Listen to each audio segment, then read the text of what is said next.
Deputy Kenny, what are you hoping to deliver for rural voters if re-elected? Well, I suppose investment is the big thing we need, certainly in this part of the country, in the northwest. I do say we need to relieve Dublin and revive the rest of Ireland. We need better infrastructure, we need better roads, we need better hospital facilities, we need better housing, particularly. It's not just an urban issue, it's an issue in rural Ireland. And certainly from an agriculture and a very rural perspective, planning permission is a big issue, has been a huge issue in Leitrim for people who want to buy a house and live in their own community, to send their children to the school that they went to themselves. And a lot of people have that rootedness, that sense of coming back to the home place. But very often it's very difficult to do so because of the restrictions in regard to planning permission. The big thing we need to do for agriculture, I think, is we need to make the family farm sustainable long term. We need to ensure that whatever sector they're in, whether it's sheep or suckling, which would be the main things in this part of the world, or dairy or tillage or whatever, that there's a plan, that government sets out what the course is going to be, not just for 5 years, but for 10, 15, 20 years ahead, so that young people will be attracted to take into farming. At the moment, they're talking about some kind of a pension scheme to get the older people out of it. That's part of the problem, but it's actually the smallest part of it. The bigger part of it is to get the young people to want to go into farming so that they can see a future in it. And that's, I think, what we need to turn around. We've proposed a commission on the future of the family farm to bring experts together, to look at all of that, to come up with a plan for it. And one of the big experts in all of that is the farmers themselves. They need to be part of the conversation. What would you do differently? I think what we do differently is we'd listen to farmers and we'd work for farmers. A big part of farm income is also, of course, the schemes that they're in and the subsidies they receive from government for the public good that it does. Some of it is environmental, some of it is about ensuring that consumers have got food, which is of a very high quality. They are all public goods. Farmers get subsidies to assist them with that, and the government can control that. A lot of young people that want to be able to build on their own family farms, they're struggling getting planning permission. Also, here at the sheep sale today, there's no young farmers now at sheep. It's a different age group. There's not enough incentives for them to be at sheep farming. And if we were in government, we would ensure that the things that government have control over, government would do properly. That farmers would get paid on time, that farmers would be respected for the work that they do and the public goods that they provide to everybody in the community. How would you put more money back into farmers' pockets? I think there's two ways of doing that. One of them is about the schemes that they put in place. The second one is about a proper cap.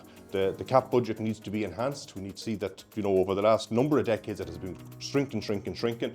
Ireland is putting more contribution into Europe now than it's taken out of it. That gives us a firm position to be able to look to get a better deal for CAP, I believe, and I believe we need to negotiate a better deal to get a proper payments from the European Union in regard to that. The second element of that, I think, is about farm prices. The price that farmers receive for their produce, who put all the work into it, take all the risk, and yet they're the price takers all the time.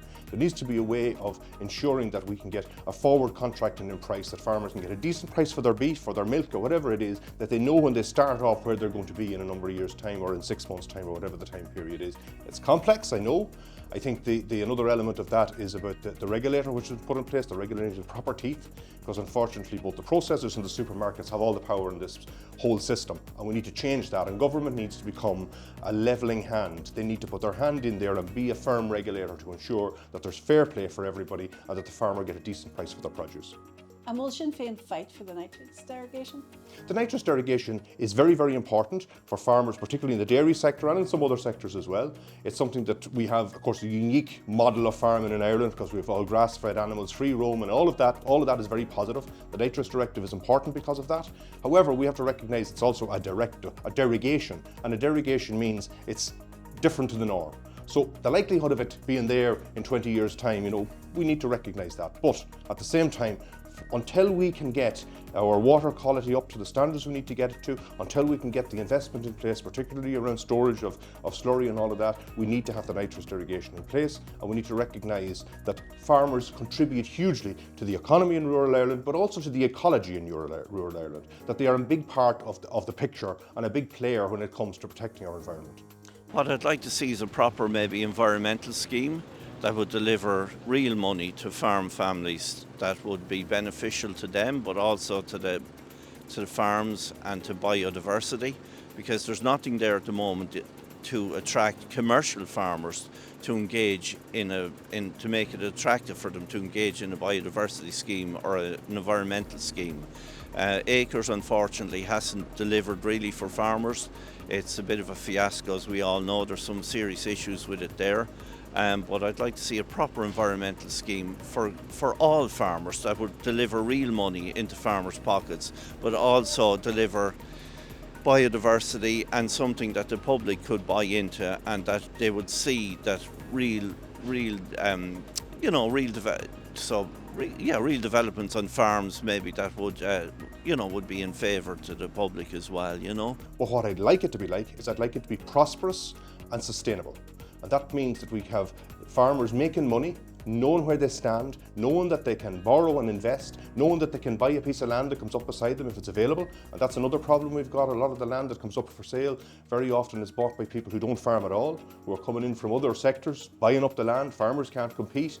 Sometimes in places like Leitrim and in the west, it's forestry companies that are doing that. In other parts of the countries, it's big equine industry that's doing it, and sometimes it's guys that own airplanes that are doing it. So, we have to recognise that the farmer needs to be given a chance to be able to expand and grow. But go back to the prosperity. When the Irish farmer is prosperous, the rural economy is vibrant because they spend all their money in their local economy. They spend their money looking after the people locally. They're buying gates or they're buying fertiliser or they're investing in their farm. None of them that I know are buying holiday homes abroad and flying over and back to them.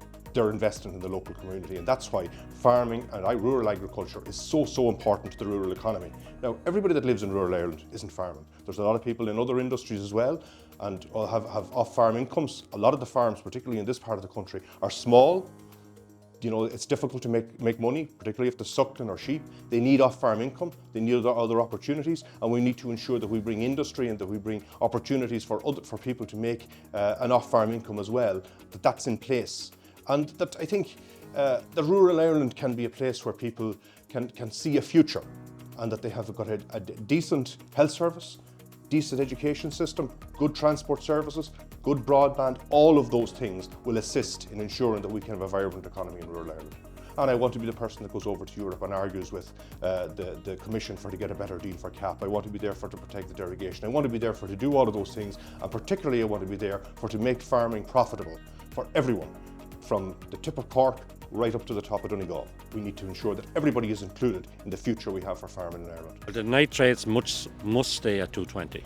It'll be a disaster for the smaller farmer if it drops down to 170, because with a small farmer like with 70 or 100 cows, his son can't come back to farm if it drops to 170. At 220, there might be a chance of him coming back on that. And the Mercosur deal, that can't go through.